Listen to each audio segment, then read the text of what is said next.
Bois-Colombes, c'est ma ville, je l'aime profondément. J'y ai construit ma vie avec ma famille, mon épouse et mes enfants. Depuis 2014, j'ai la chance de la servir comme élu municipal. Aujourd'hui, une chose est claire, on ne peut plus décider seul, dans un bureau, à la place des habitants. La concertation ne doit pas être un slogan, elle doit être une méthode. Être élu local, c'est écouter tous les jours. Les travaux du métro 15 ont commencé. Les difficultés arrivent. C'est une contrainte, oui. Nous allons vivre avec ces travaux et trouver les meilleures solutions.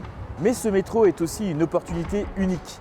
Repenser le cœur de ville, avec et pour les Bois-Colombiennes et les Bois-Colombiens. Nos priorités sont concrètes. Nous ne ferons pas cette annexe de mairie ou ce centre administratif et cette affreuse passerelle.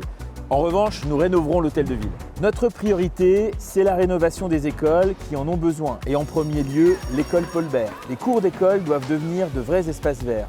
Nous les végétaliserons. Nous créerons des lieux pour se retrouver. La alternative, une maison des associations, une médiathèque vivante, ouverte, utile et un conservatoire avec une salle de répétition digne des talents musicaux bois-colombiens.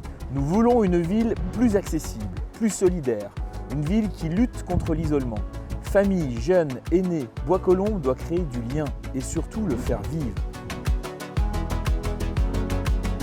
La tranquillité et la sécurité ne sont pas négociables. Le quartier nord aussi compte. C'est pourquoi nous agirons concrètement avec l'ouverture d'une antenne de police municipale en lien direct avec le commissariat de la police nationale.